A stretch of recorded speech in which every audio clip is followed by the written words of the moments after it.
جسے حضرت تعلیم حضرت محمد وال محمد کا لطف اور اس بابرکت ایمان کو یہ بس مشکل نہیں اس دن حضرات کی خدمت میں چند معلومات آگے کرنا ہے۔ یہ میرے لیے انتہائی مبارک تاریخ اور اہم ترین تاریخ صداقت اہل بیت اور حقانیت اہل بیت پر مہر لگ رہی ہے 24 ذوالحجہ۔ کیوں؟ اس لیے کہ باطل نے اہل بیت طاہرین کے مقابلے میں آنے کی ناپاک کوشش کی اور پروردگار عالم نے باطل کو ایسی استفاد کی کہ مباہلے کے بعد سے کسی نے ضرورت ہوئی کہ وہ اہل بیت کے مقابلے میں آنے کی کوشش۔ اور یہ عظیم اور یہ بابرکت تاریخ جو آئی جسے مباہلے کا عنوان دیا گیا، حقیقتاً یہ فتح و کامرانی اہل بیت کی تاریخ، حقانیت اہل بیت کی تاریخ، اعلان صداقت اہل بیت کی تاریخ۔ اس مباہلے کی فتح میں ایک صدیق اکبر اور ایک صدیقہ شامل ہوئی، اور ان دونوں کی صداقت نے اسلام کی صداقت کو ہمیشہ کے لیے پوری دنیا میں رہنما کیا اور یہ اعلان کر دیا کہ اسلام سچا ہے اور اسلام کے رہنما و راہبر سچے ہیں، اور جب بھی جو ان کے مقابلے میں آئے گا اسے رسوا ہونا پڑے گا، ذلیل ہونا پڑے گا۔ عیسائی نازاں اس بات پر تھے کہ حضرت عیسیٰ اللہ کے بندے نہیں، اللہ کے بیٹے۔ جناب عیسیٰ نے کبھی بھی یہ نہیں کہا کہ میں اللہ کا بیٹا ہوں، لیکن عیسائیوں نے کہا کہ جناب عیسیٰ اللہ کے بندے نہیں، اللہ کے بیٹے ہیں۔ دیکھیں، ہر قوم اپنے رہبر کو، اپنے رہنما کو بڑا بنا کے پیش کرنا چاہتی ہے۔ بندہ ہونے میں اور بیٹا ہونے میں، اللہ کا بندہ ہونا اور اللہ کا بیٹا ہونا، ان دونوں میں بڑا فرق ہے۔ بندہ ہونا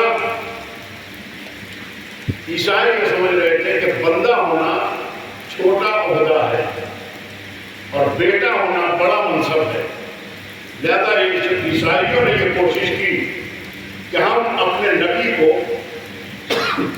بڑا بنا کے پیش کریں، اور دستور بھی یہی ہے کہ ہر قوم اپنے رہبر کو، اپنے رہنما کو بڑا بنا کے پیش کرتی ہے۔ جناب موسیٰ یہودیوں کے نبی تھے اور جناب موسیٰ آخری نبی نہیں تھے، اور نہ جناب موسیٰ نے کبھی کہا کہ میں آخری نبی ہوں، لیکن جناب عیسیٰ کی قوم نے جناب موسیٰ کو صرف نبی ماننا گوارا نہیں کیا۔ جناب موسیٰ کی قوم جانتی تھی کہ میرا نبی یہ اللہ کا بندہ ہے، اللہ کا نبی ہے، لیکن نبی ہونا کمال نہیں ہے۔ یہودی یہ جانتے تھے کہ نبی ہونا کمال نہیں ہے، بلکہ خاتم الانبیاء ہونا کمال ہے۔ لہذا یہودیوں نے کہا کہ موسیٰ آخری نبی ہے، یعنی خاتم النبی ہے۔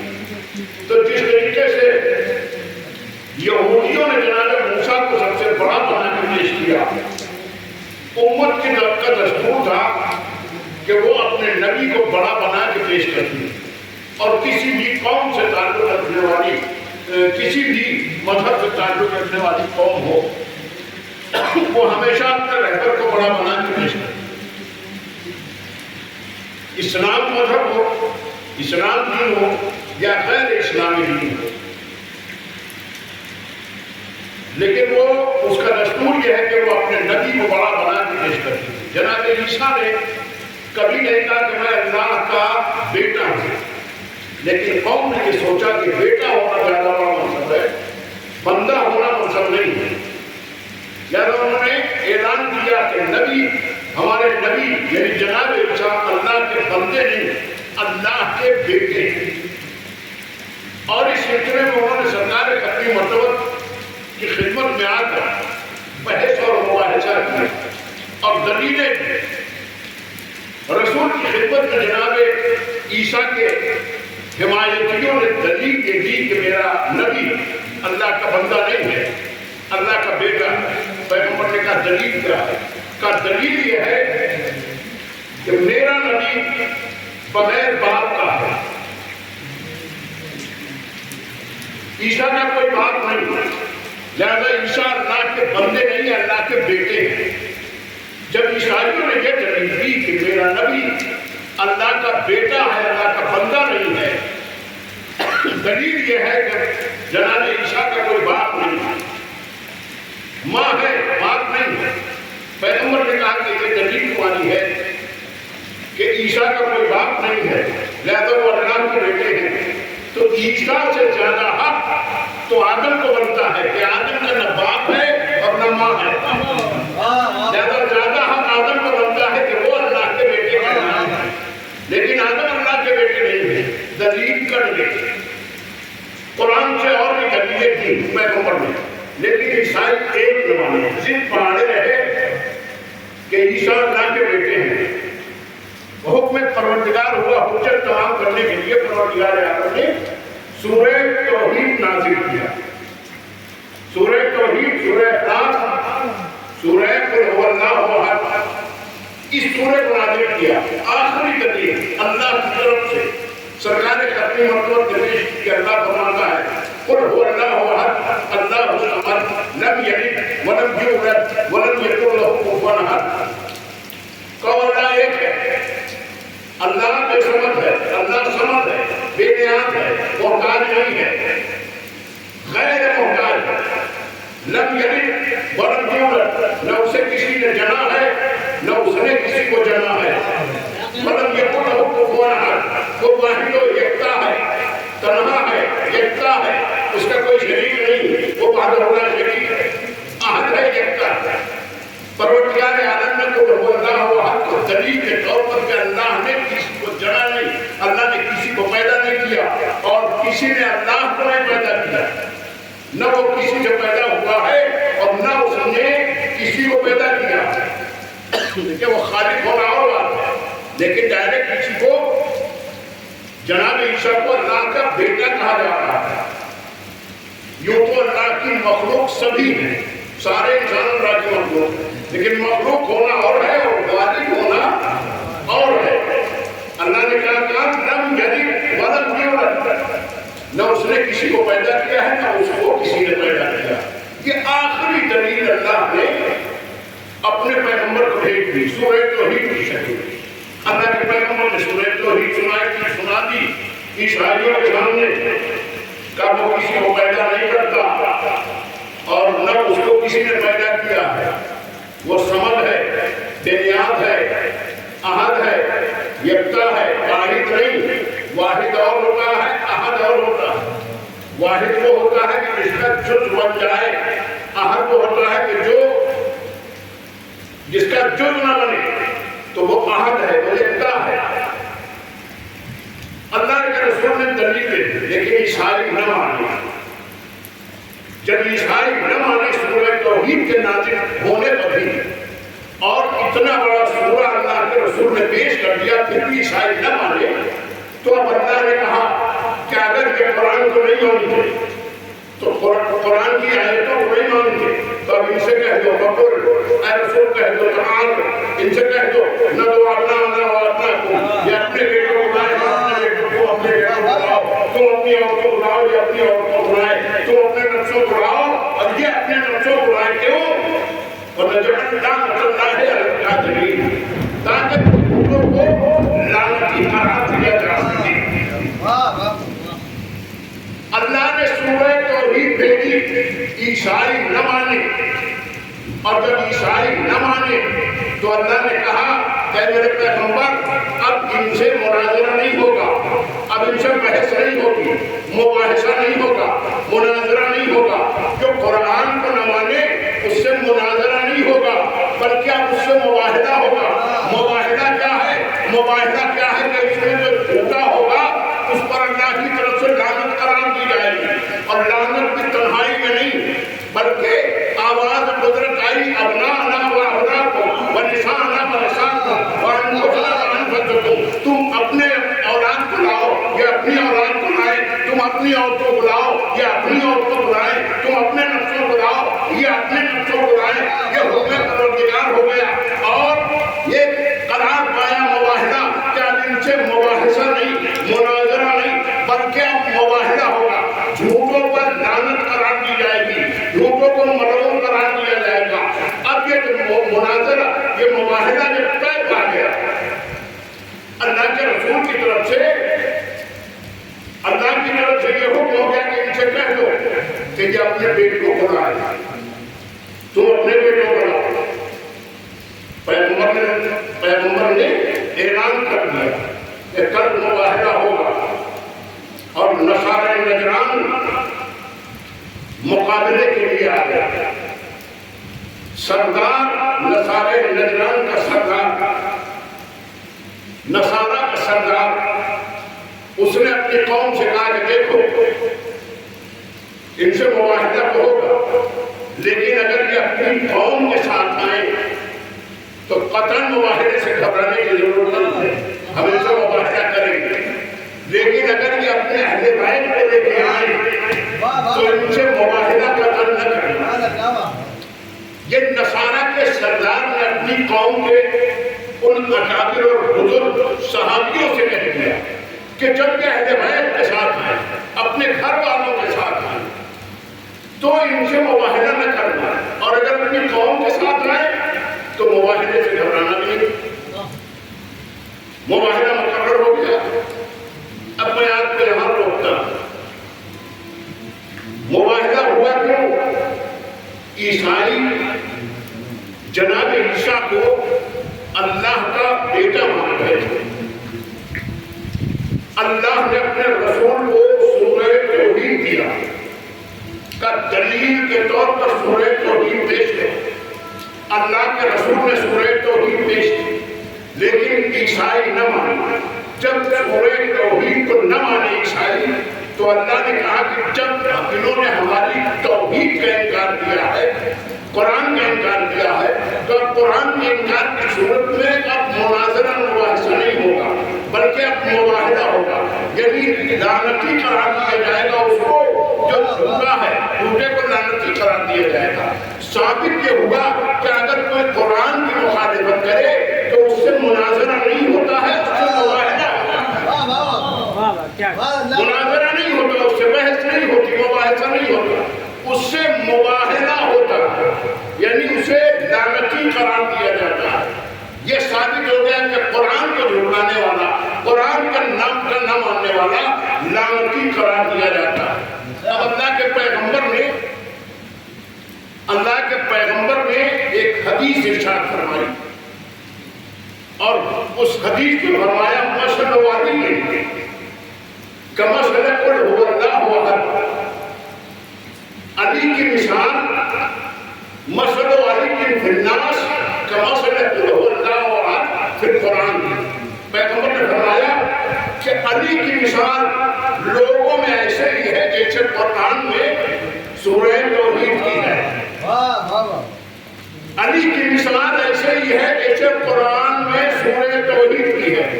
سورہ توحید کی حیثیت قرآن میں یہ ہے کہ جو سورہ توحید کو جھٹلائے گا وہ لعنتی قرار پائے گا. پیغمبر نے کہا کہ علی کی مثال اسی طریقے سے ہے جس طریقے سے قرآن میں سورہ توحید کی ہے. سورہ توحید کا منکر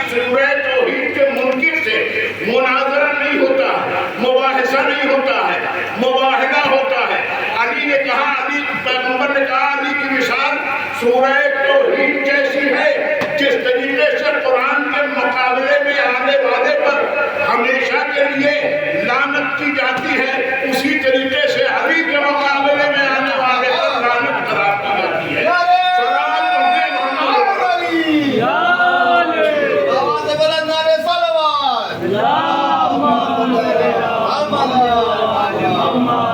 جو قرآن کے مقابلے میں آئے گا وہ لعنتی ہوگا، جو علی کے مقابلے میں آئے گا وہ بھی لعنتی ہوگا۔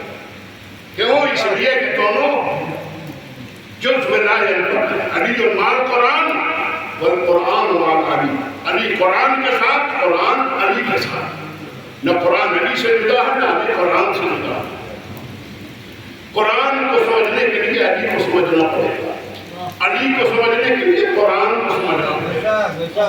علی کے بغیر قرآن سمجھ میں نہیں آ سکتا، اور قرآن کے بغیر علی سمجھ میں نہیں آتا۔ علی کو سمجھنے کے لیے قرآن پڑھنا ضروری ہے، اور جو کچھ قرآن میں ہے وہ سب علی میں ہے۔ اس لیے کہ اللہ نے قرآن مجید میں ارشاد فرمایا وَكُلَّ شَيْءٍ أَحْصَيْنَاهُ فِي إِمَامٍ مُبِينٍ، کتاب مبین میں سب کچھ موجود، لا ریب ولا یابس الا فی کتاب مبین۔ کوئی کچھ قدر ایسا نہیں کہ جو کتاب مبین میں نہ ہو۔ تو جس طریقے سے کتاب مبین ہے اسی طریقے سے مولا علی ہے۔ کتاب کے لیے اعلان ہوا لا ریب ولا یابس الا فی کتاب مبین، کوئی کچھ قدر ایسا نہیں ہے کہ جو کتاب مبین میں نہ ہو، کتاب مبین میں نہ ہو۔ جو کچھ ہے وہ سب قرآن مجید میں ہے، اللہ نے فرمایا ہے۔ اسی طریقے سے اللہ نے سورہ یاسین میں فرمایا وَكُلَّ شَيْءٍ أَحْصَيْنَاهُ فِي إِمَامٍ مُبِينٍ، کتاب مبین اور امام مبین جو کچھ ہے قرآن میں، کتاب مبین میں، وہ ساری چیزیں علی میں بھی مل جائیں گی۔ صلوات پڑھ گئے محمد۔ تو جو معاہدہ جو قرار دیا گیا کہ جو بھی آئے گا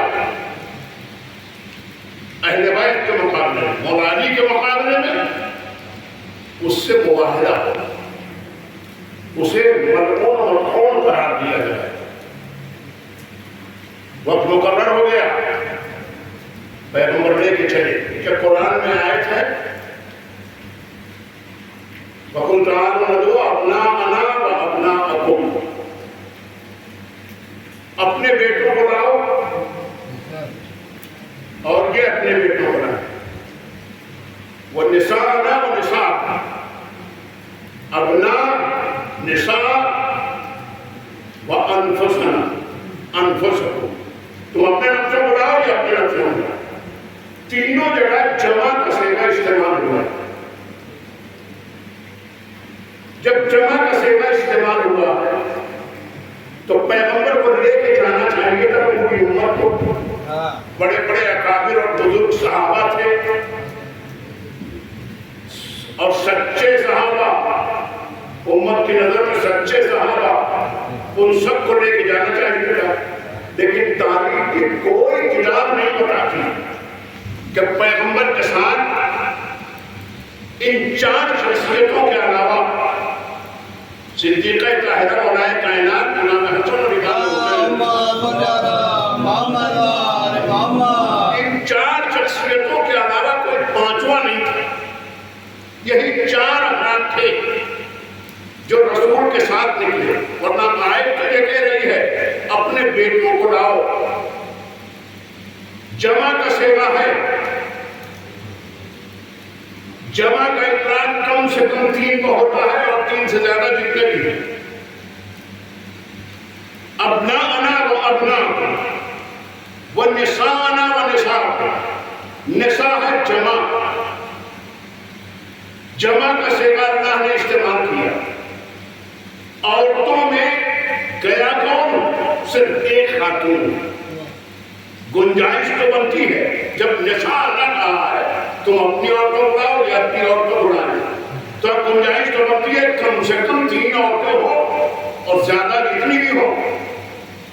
انفسنا وانفسکم، تم اپنے نفسوں کو لاؤ اپنے نفسوں کو لاؤ، تو کم سے کم 3 افراد نفس جنہیں کہا جا سکے جو رسول کے نفس ہیں، 3 افراد کم سے کم ہونے چاہیے، اور زیادہ سے زیادہ جتنے بھی ہوں تو جمع کا صیغہ ہے تو کم سے کم 3 تو ہونے چاہیے تھے، 3 بیٹے ہونے چاہیے تھے، 3 عورتیں ہونی چاہیے تھی، اور گنجائش تو تھی۔ مسلمان تو مانتا ہے کہ رسول کی 4 بیٹیاں ہیں، تو کم سے کم یہ 4 بیٹیاں زوجات، رسول کی زوجہ نہ ہوتی تو کم سے کم یہ 4 بیٹیاں تو ہونا چاہیے تھی۔ مباہدہ میں صرف عیسائیوں کو شکست نہیں ہوئی ہے، مباہدہ کا میدان تو میدان ہے کہ جس نے امت مسلمہ کو، جس نے یہ دعویٰ کیا کہ رسول کی 4 بیٹیاں تھیں اور ان 4 بیٹیوں میں رسول نے اپنی 2 بیٹیوں کو ابو لہب کے ساتھ، ابو لہب کے بیٹے کے ساتھ شادی کی تھی۔ رسول نے اپنی 2 بیٹیوں کی ابو لہب کے بیٹوں کے ساتھ شادی کی تھی، اور جب وہ بیٹے، ایک بیٹے نے رسول کی بیٹی کو طلاق دیا اور ایک بیٹا مر گیا، یہ 2 بیٹیاں، ایک کو طلاق ہو گیا، ایک کا شوہر مر گیا، تو اب ان دونوں بیٹیوں کی شادی کسی اور کے ساتھ ہوئی جو غنی کہلایا، جسے لقب ملا ذوالنورین کا۔ ذوالنورین کا لقب ملا کیوں؟ تو ذوالنورین کیوں کہا گیا؟ اسی لیے کہ رسول کی 2 بیٹیاں تیسری خلافت کے سپرد کی گئی، لہذا انہیں ذوالنورین کہا گیا۔ اتنا بڑا لقب ذوالنورین کیوں؟ اس لیے کہ 2 بیٹیاں انہیں رسول نے ان کے سپرد کی تھی۔ بھئی یہ ذوالنورین اگر اتنا بڑا لقب ملا ہے اس بنیاد پر کہ رسول کی 2 بیٹیاں ان کے ساتھ تھیں، تو کم از کم آج کے دن تو یہ 2 بیٹیاں نکلتی اور نفس کی جگہ پر داماد کو نکلنا چاہیے تھا۔ بھئی ایک داماد تو ہے جو نفس کی جگہ پہ ہے، تو دوسرے داماد کو بھی نکلنا چاہیے تھا۔ اور یہ بتایا گیا کہ علی مباہدہ میں جو علی شامل ہوئے تو وہ نفس کی جگہ پہ نہیں تھے بلکہ بیٹے کی جگہ پہ تھے۔ ابنانا ابناکم، بیٹوں کی جگہ پر علی بھی تھے۔ حسنین اور مولا کائنات بیٹوں کی جگہ پر تھے۔ کہا بیٹوں کی جگہ پر علی کیسے؟ کہا اگر داماد لائق ہو تو وہ بیٹے کی جیسا ہوتا ہے، وہ نفس کی جگہ ہوتا ہے، بیٹوں کی جگہ ہوتا ہے، لہذا رسول علی کو لے کے آئے۔ بھئی اگر یہ بات بھی مان لی جائے تو اب یہ ماننا پڑے گا کہ رسول کا لائق داماد یا کوئی داماد نہیں تھا، اور اگر لائق داماد صرف ایک تھا وہ علی ہے۔ سلامت ہے محمد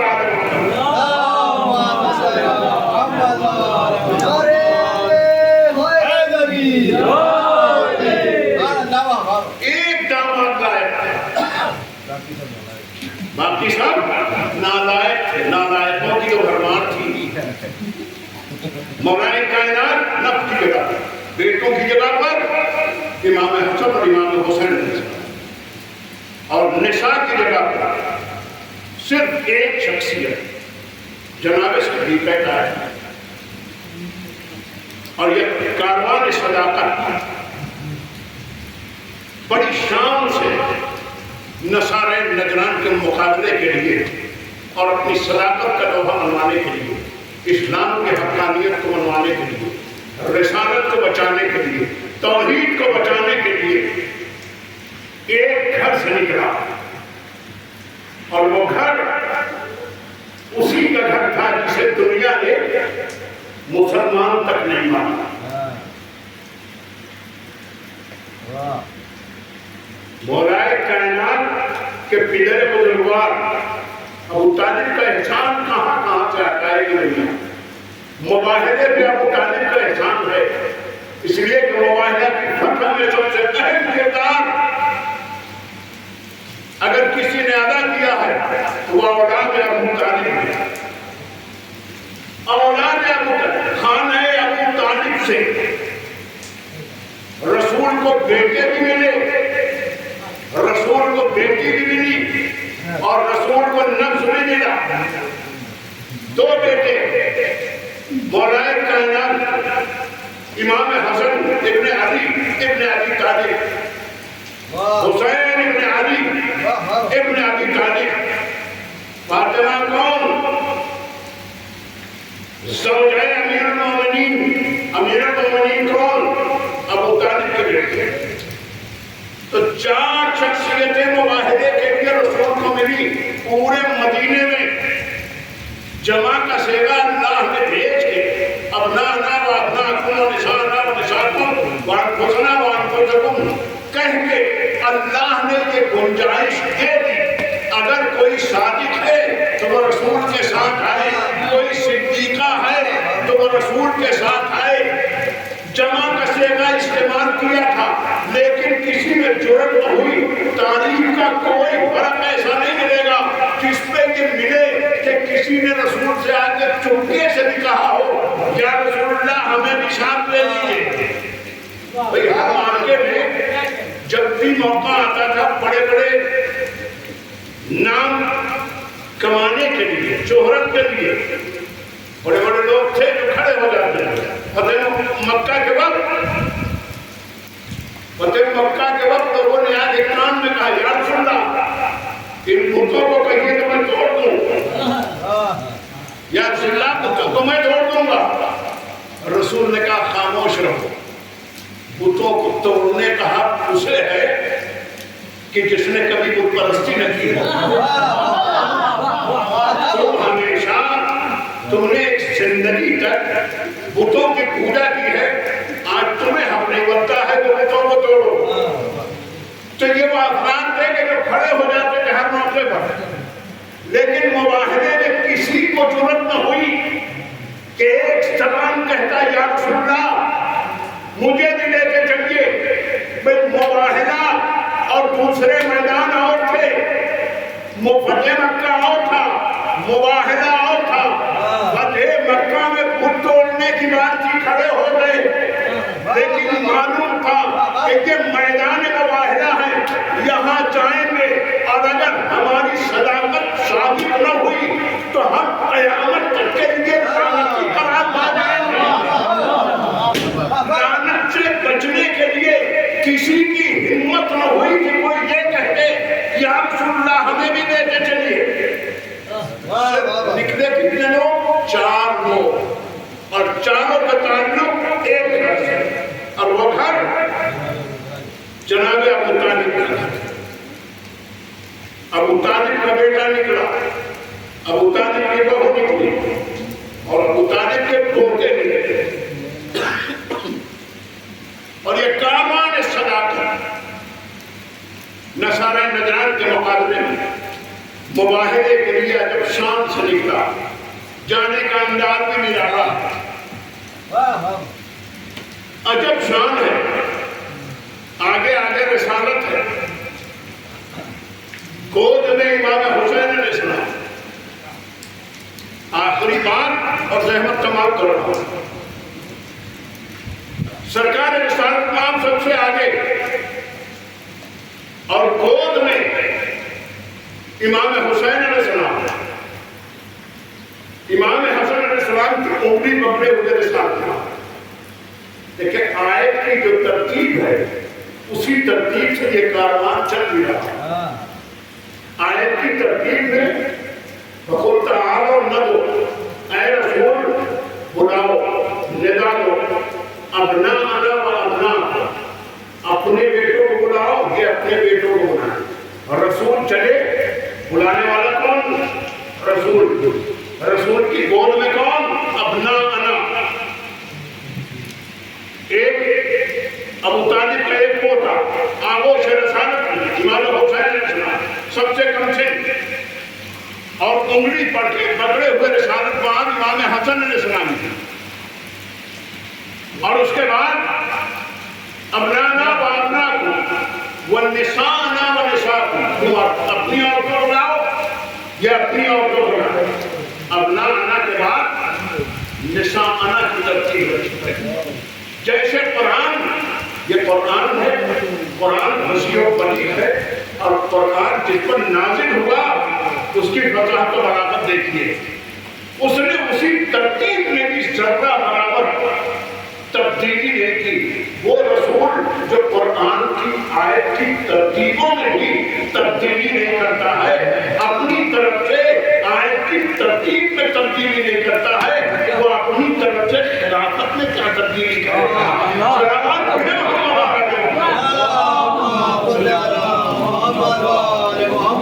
ترتیب بھی نہیں بدلی پیغمبر کی۔ ابنانا امام حسن امام حسین، ونسانا جناب صدیق کہتا ہے، وانفسنا مولائے کائنات، نفس کی منزل پہ مولائے کائنات۔ اس انداز سے یہ کاروان صداقت چلا، اور جب نصارہ نجران کا سامنا ہوا تو سردار نے اپنی قوم سے کہا کہ بتاؤ رسول کس کو لے کے آ رہے ہیں؟ لوگوں نے آ کے بتایا کہ رسول اپنی قوم کو لے کے نہیں آ رہے، اپنے گھر والوں کو لے کے آ رہے۔ کہا کون کون ہے؟ کہا آگے رسول ہے، رسول کی گود میں بچہ ہے، انگلی پکڑے ہوئے بچہ ہے، اور اس کے بعد ایک خاتون ہے، اور اس کے بعد مولائے کائنات ہے۔ نصارہ نجران ان میں کچھ ہستیاں ایسی تھی کہ جن کو نصارہ نجران نے پہلے دیکھا تھا، رسول کو پہلے دیکھا تھا، علی کو پہلے دیکھا تھا، جناب صدیقہ طاہرہ نقاب میں تھی، کبھی نہیں دیکھا تھا کسی نے۔ جناب صدیقہ طاہرہ معاہدے میں بھی نقاب میں جا رہی ہے، دیکھنے کا سوال ہی نہیں ہوگا۔ آغوش میں امام حسین انگلی پکڑے ہوئے امام حسن علیہ السلام، تو مولائے کائنات کا چہرہ پہچانا ہوا۔ نصارہ نے دیکھا، سردار نے پوچھا دیکھو کون کون ہے؟ بتایا گیا کہ علی ہے، رسول ہے، اور دو کمسن بچے ہیں، ایک خاتون ہے۔ سردار سمجھ گیا کہ یہ وہ ہستیاں ہیں کہ جن سے مباحثہ نہیں ہو سکتا، تو اس نے آواز دی۔ سردار نے آ کے خود دیکھا، اور دیکھنے کے بعد آواز دی کہ میں ایسے چہرے دیکھ رہا ہوں کہ اگر یہ اشارہ کرتے ہیں تو پہاڑ اپنی جگہ اگر یہ اشارہ کرتے ہیں تو پہاڑ اپنی جگہ سے چلتا ہوا نظر آئے۔ خبردار ان سے مباحثہ نہ کرنا۔ سردار جانتا تھا کہ یہ اہل بیت ہیں۔ اچھا یہ چار ہستیوں میں نصارہ کے لیے اجنبی کون تھا کہ جسے نصارہ نے دیکھا نہیں تھا؟ رسول کو دیکھا تھا، علی کو دیکھا تھا، صدیقہ طاہرہ نقاب میں تھی، امام حسن کمسن صحیح، لیکن نصارہ سے رسول سے جب مباحثہ ہو رہا تھا، مناظرہ ہو رہا تھا، تو کمسن ہونے کے باوجود جو اپنے پاؤں سے چل لیتے تھے امام حسن علیہ السلام، کبھی نہ کبھی تو رسول کے پاس آتے ہی رہے ہوں گے، تو حسن کو بھی دیکھا تھا۔ ایک چہرہ تھا صرف حسین ابن علی کا کہ جسے نصارہ نے نہیں دیکھا تھا، آج دیکھا۔ نصارہ کے سردار نے آواز دی، ایسے چہروں کو دیکھ رہا ہوں کہ اگر یہ اشارہ کرتے تو پہاڑ اپنی جگہ سے کھسکتا ہوا نظر آئے۔ خبردار ان سے مباحثہ نہ کرنا۔ قوم نے حسین کی عظمت کو پہچان لیا اور مباحثے کے لیے تیار نہ ہوئی، مباحثے سے منع کر دیا۔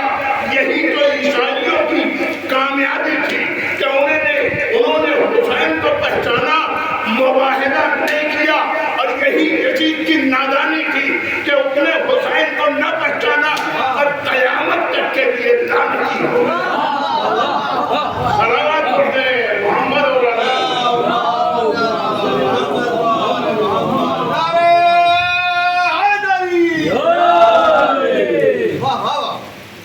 اسی کے ساتھ میں آج کی اس مبارک شب میں اس عظیم تاریخ، اس عظیم موقع پر آپ تمامی حضرات کو گہرائیوں سے مبارکباد پیش کرتا ہوں اور بارگاہ خداوندی میں التماس کرتا ہوں کہ خدا جمیع حاضرین کی تمام فرمائے۔ ان میں جو بے روزگار روزگار عنایت فرما، جو صاحب روزگار ان کے روزگار میں برکت عنایت فرما، خدا اللہ الرحیم تمام شیعان حضرات ہم جہاں بھی ہوں ان کے جامعات و توازوں کی حفاظت فرما، خدا اللہ کی واسطہ محمد کا اہل بیت کے چاہنے والوں کے ہر طرح کی مشکل پریشانی سے دور فرما، بائے حق کے واسطہ محمد کا فرمایا آرام کا سایہ ہمارے سروں پر باقی رکھا، حضرت حجت کے ظہور میں تعبیر فرما اور ہمیں اس لائق بنا کے ایمان ہمیں اپنے اعمال و انصار میں شمار کر، ربنا تقبل منا انک انت السمیع العلیم۔